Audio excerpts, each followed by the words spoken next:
Olá, eu sou Paulo Silva Pinto e este é o Poder 360 Entrevista. Estou aqui no estúdio do Poder 360 em Brasília, em videoconferência com o historiador Boris Fausto, também advogado e cientista político. Professor Boris Fausto, bem-vindo a esta entrevista. É um prazer falar com vocês do Poder 360 e dizer alguma coisa que possa ser, espero, esclarecedora para os nossos espectadores. Certamente será. Professor, eu vou começar com uma pergunta de cunho talvez um pouco mais pessoal, misturado com a questão acadêmica. Como é estudar profundamente a história e viver um período tão rico e tão dinâmico como o que a gente está vivendo atualmente no Brasil e no mundo? Bom, eu tive a felicidade de escrever como historiador em torno de um período que é relativamente próximo ao período atual, quer dizer, o período que começa em 1930 e vem aí até o final do período, segundo governo Vargas. Então, há sempre uma continuidade mais próxima entre os fatos que eu procurei deslindar ou interpretar e os fatos, os acontecimentos de hoje. Isso é muito gratificante por um lado, mas é, ao mesmo tempo, um exercício que envolve tragédia, drama, como as coisas que estão acontecendo no mundo de hoje e também no Brasil. Há 2 décadas, o Brasil vivia um momento de estabilidade, há 10 anos, um momento de prosperidade, inclusive, e o que se imaginava é que essas situações iriam durar por muito tempo. O que deu errado? Tanta coisa deu errada que nós precisaríamos de uma série, nós gravaríamos uma série para explicar. Eu vou tentar dizer alguma coisa. Primeiro, deu errado na economia. Nós vivemos um período de bonança das commodities, não soubemos aproveitar esse período de bonança devidamente, achamos que isso duraria eternamente. Não nós, os operadores da economia, os analistas da economia. Nós, nesse caso, somos meros cidadãos. Isso deu errado. Deu errado também o segundo governo, eu agora entro mais na especificidade, deu errado o segundo governo do presidente Lula, com muitas ilusões, e mais ainda errado, como se sabe, o governo da presidente Dilma, que é uma pessoa que eu considero respeitável, eu a respeito, mas que não tinha o menor talento para governar um país como o Brasil. Tudo isso resultou no impeachment, como nós todos sabemos. Resultou numa profunda divisão da sociedade. E na emergência, isso nós não percebemos tão cedo, de uma extrema-direita, como é que eu vou dizer? Que adjetivo eu vou dizer? Enlouquecida, delirante, extrema das extremas, que acabou levando o país à situação atual. Situação agravada, particularmente nesta conjuntura, pelo modo de tratar a pandemia, que é um fenômeno mundial, não é um fenômeno só do Brasil. Essa extrema-direita que o senhor menciona, ela não agiu sozinha. Quer dizer, houve uma eleição e enfim, o candidato que essa extrema-direita apoiou venceu. Por que se deu uma aderência entre esse grupo e a maioria da sociedade?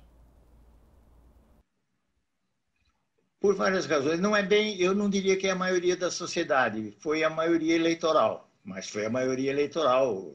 A assunção da cadeira presidencial se expressa no voto, não é mesmo? Isso se deu primeiro por falhas enormes do PT, que eu não vou aqui insistir nelas, que envolveram corrupção, que envolveram incapacidade de entender a grande massa, uma série de coisas que acabaram desmoralizando o partido. Eu me lembro de uma coisa que o Lula disse há muito tempo, acho que no primeiro mandato dele, em que ele afirmava: nós não podemos errar, a esquerda petista não pode errar, porque se nós cometermos muitas falhas, a gente não voltará ao poder nem em 30 anos. Eu acho que essa é uma profecia, autoprofecia melancólica que se confirmou. Então, essa imagem do PT como um partido a ser abatido de qualquer forma predominou muito entre o eleitorado. Creio que também houve uma grande habilidade da extrema-direita em utilizar temas na esfera dos costumes, na esfera dos comportamentos. Então, a sustentação da família contra a desagregação da esquerda pesou muito. E, sem querer elencar todos os temas, eu diria que houve interesses fortes nas camadas mais altas, dominantes da população, no sentido de votar no candidato vitorioso. Estou me referindo expressamente ao setor do campo, do agro, da agroindústria, onde o Bolsonaro teve uma muito expressiva votação. Agora as coisas mudaram um pouco nesse setor.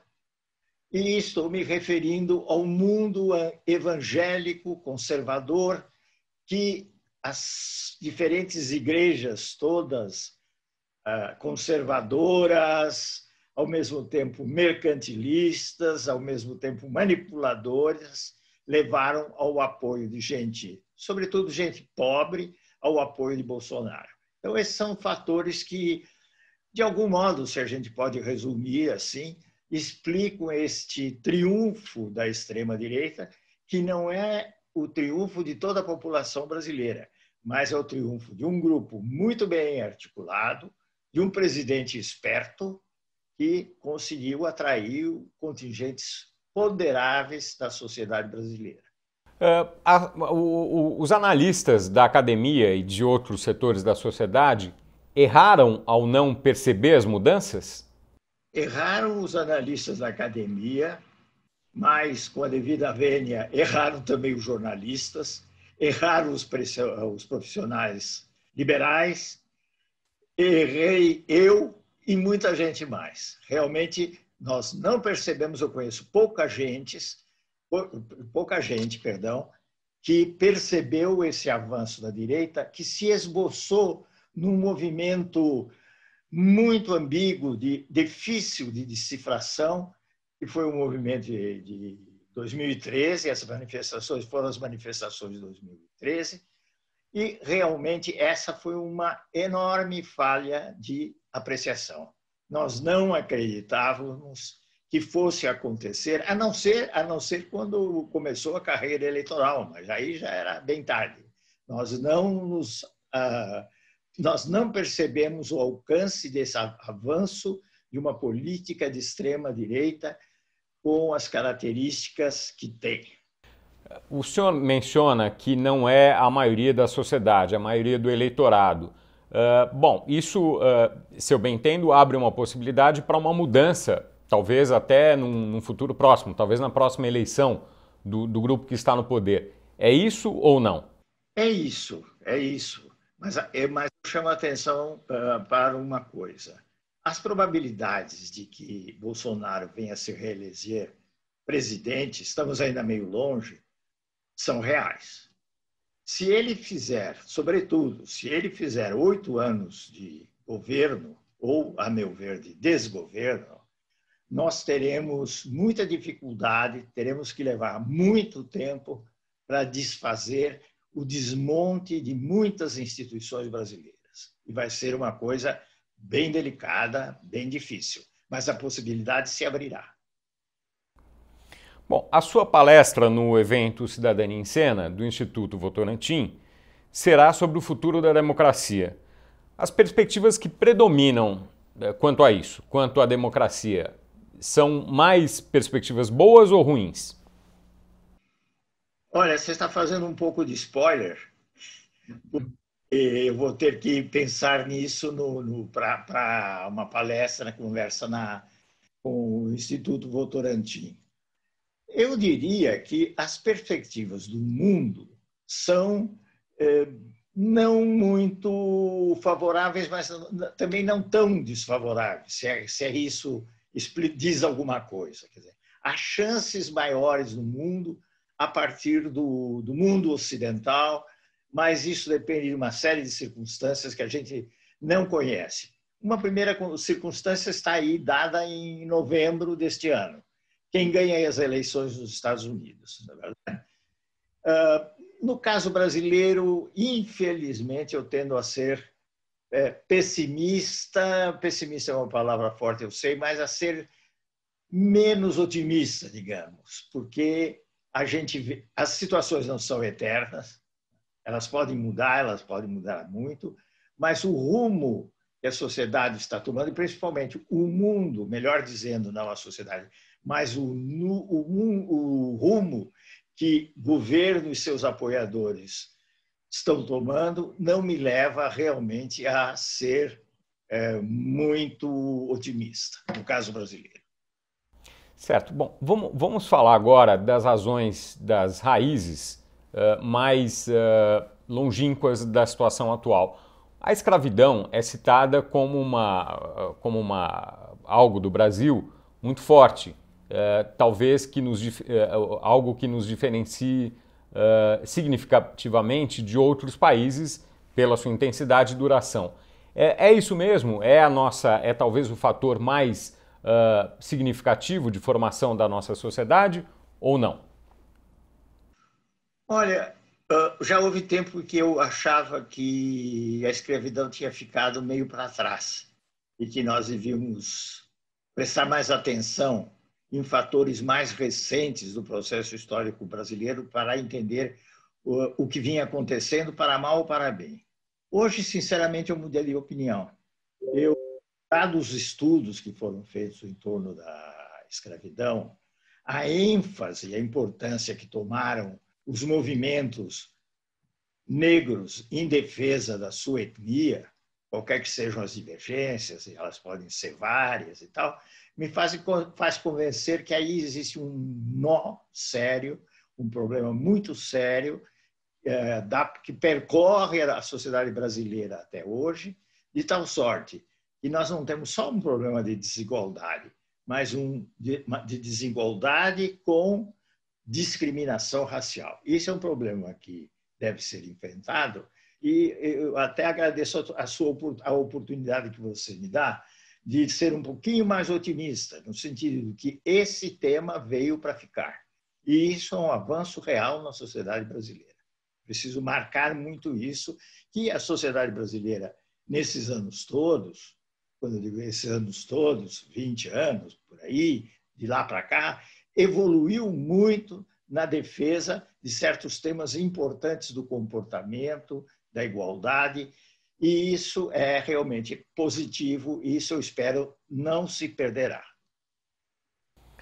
Bom, o acesso das pessoas que vivem nas periferias a bens e serviços e a bons empregos e a universidade é algo que vem crescendo, ainda que lentamente, mas vem crescendo. Quais são as consequências disso na mudança da sociedade brasileira? Quer dizer, vou colocar de uma maneira aqui que talvez não seja a melhor, mas que também importa. Isso favorece mais a esquerda ou a direita? Isso, eu não gostaria de responder essa pergunta assim tão definidora, tão disjuntiva, para ser um pouquinho mais refinado, direita ou esquerda. Eu preferiria enveredar pelo seguinte. Isso oferece uma abertura muito importante para que negros tenham acesso a duas coisas. A cultura, uma maior cultura enquanto tal, a instrução, e mais do que a instrução, a cultura em sentido mais geral. Isso é muito, muito importante. E há uma convivência com outros meios, especialmente meios acadêmicos, colegas universitários, digamos, ou colegas de colégios que antigamente se chamavam de secundários, do ensino médio. Bom, essas duas coisas, e também os bancos do ensino médio ganham muito com esse contrato. Então, uma espécie de irrupção dessa gente, saindo, não saindo inteiramente da periferia, valorizando a sua periferia e a sua cultura, se quiserem, e entrando num terreno mais alto, que pode ser da sociedade, da música, da literatura, da sociologia e aí da política, são coisas realmente muito importantes, avanços muito importantes no sentido da cidadania. Então, eu realmente enfatizo muito esse aspecto. Estamos indo muito devagar, é verdade, mas as cotas fizeram alguma coisa. Eu, em princípio, era muito mais a favor de uma meritocracia sem nenhuma restrição, como hoje, agora não sou mais. Eu acho que as cotas produziram efeitos com todas as distorções, porque essa é uma terra que, como dizem os italianos, né? Fatta la legge, trovato l'ingano. Quer dizer, você faz a lei e logo tem alguém que vai enganar, né? Os italianos têm muito de semelhante conosco. Mas, deixando de lado esse atalho, esses avanços são muito importantes. As cotas seriam um mal necessário, é isso, para acelerar o avanço da integração? Eu acho que a cota não, a cota não sei se é um mal necessário. A cota, eu diria que é um expediente sem sentido depreciativo para colocar uma oportunidade aos negros. E eu acho que tem dado bons resultados. Eu creio que eu sou a favor eu disse a cota é um expediente que vai demorar muito tempo, porque você não muda desigualdades apenas com esse fator. Então ela faz sentido, a meu ver.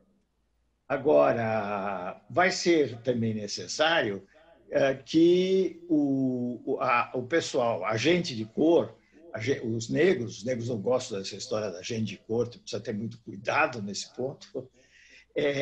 Os negros deverão, pouco a pouco, realmente, ter uma possibilidade maior, e isso vai depender também deles, também de um esforço deles, sem dúvida nenhuma, de entrar em áreas que são muito relevantes, que são áreas das ciências duras, sem ignorar a importância das humanas, onde eu sempre convivi. O senhor é um estudioso não só do Brasil, mas de outros países da América Latina. Tem um livro sobre as relações do Brasil com a Argentina.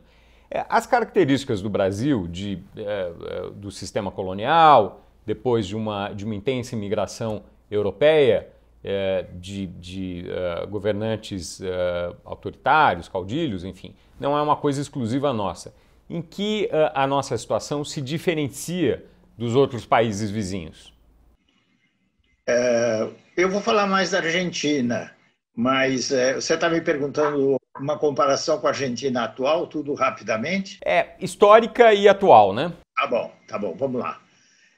Bom, as diferenças são muitas, as proximidades são também significativas.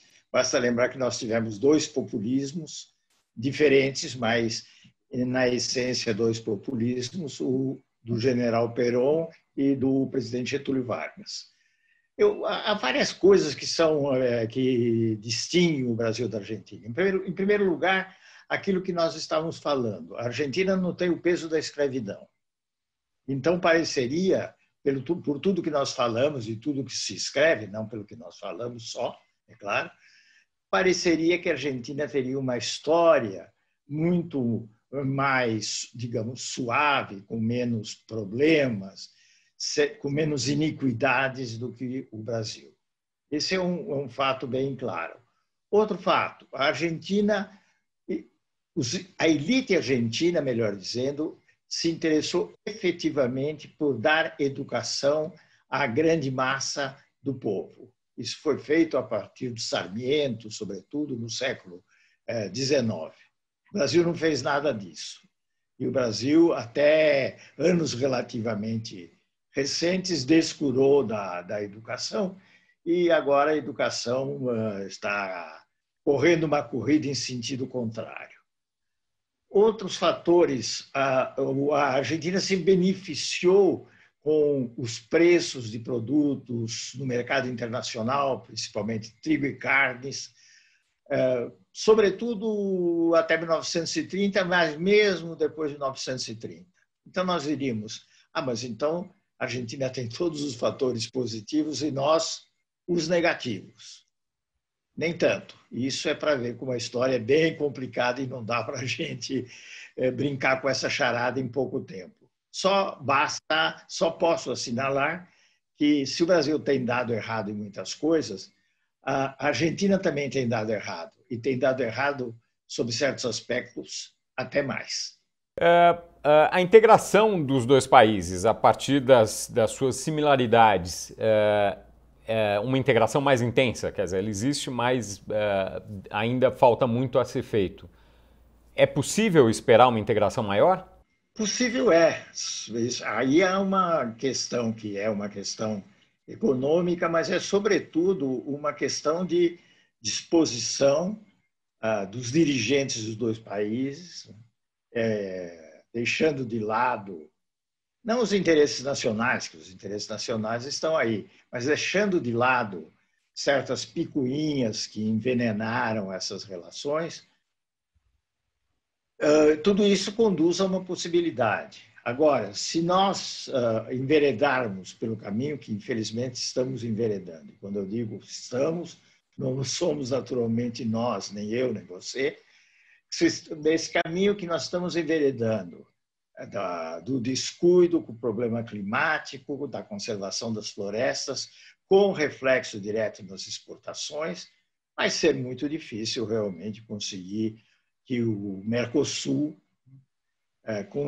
tenha um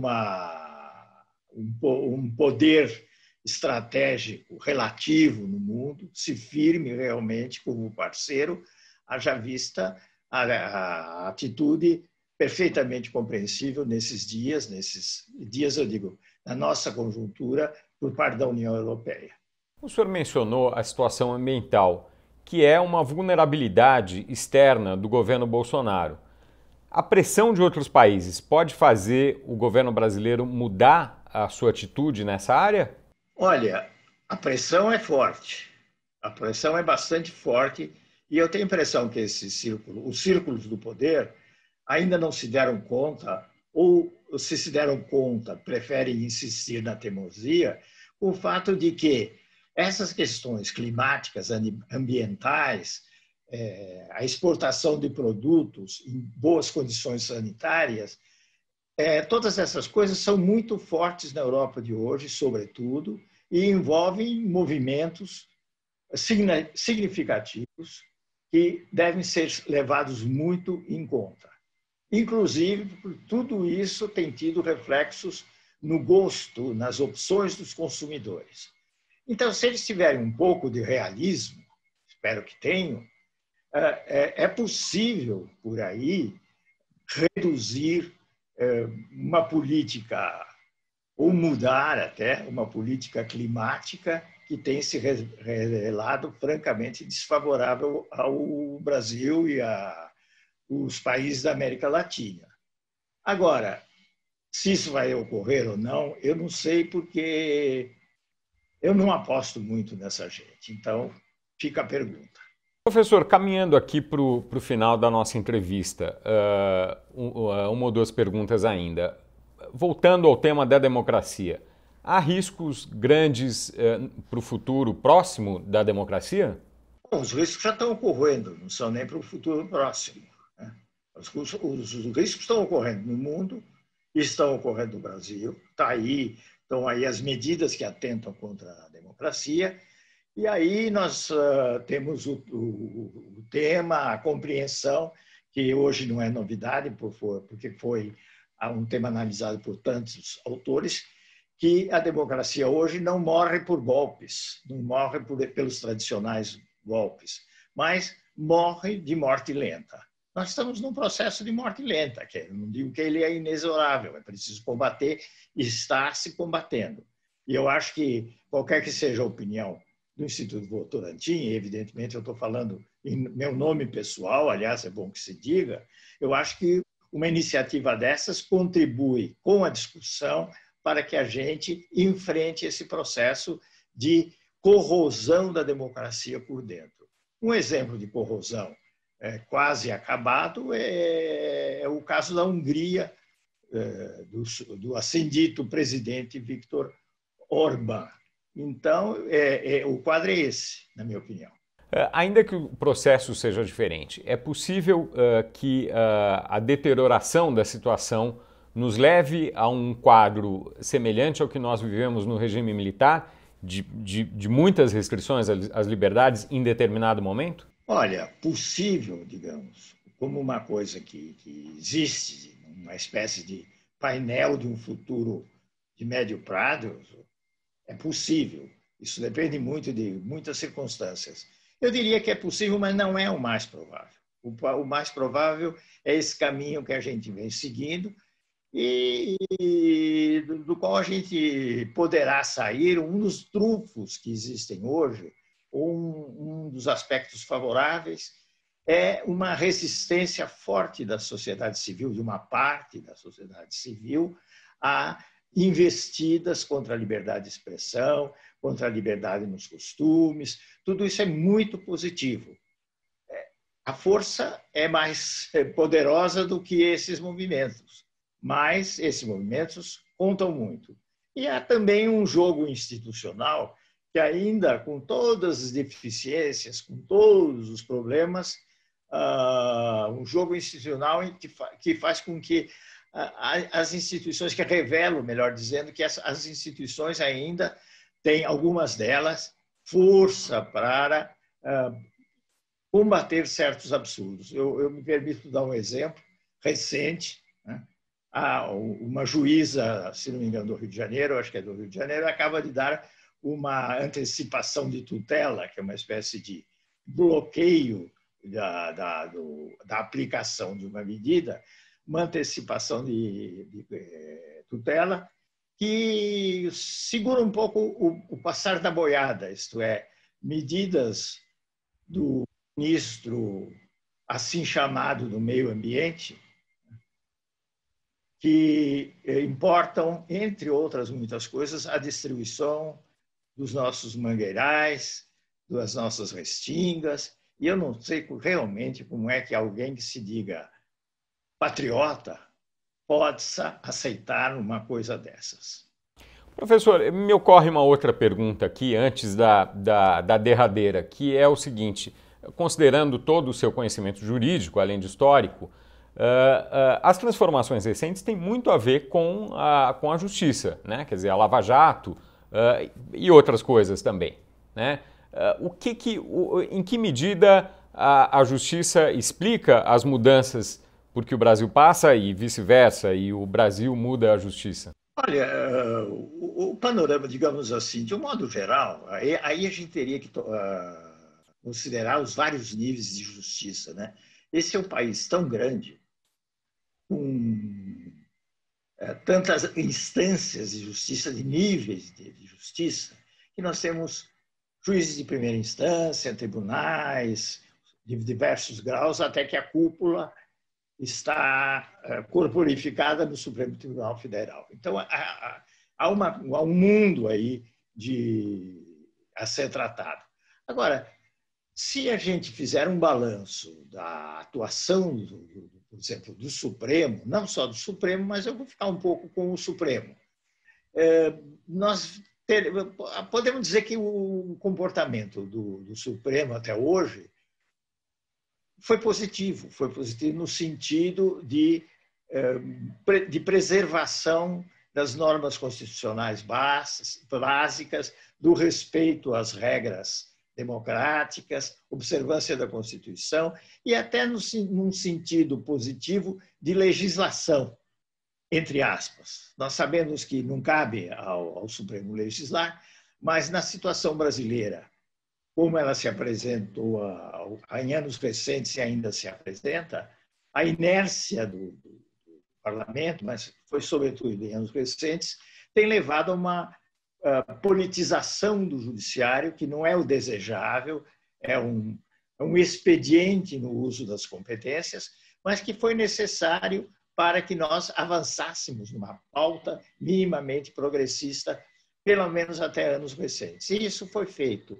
Então, eu diria que a justiça, de um modo geral, não tem contribuído para um retrocesso. Isso não quer dizer que haja juízes que têm uma visão muito anacrônica da sociedade, das relações sociais, dos nossos costumes, mas isso é parte da vida, né? Nos Estados Unidos eles têm esse problema em cheio.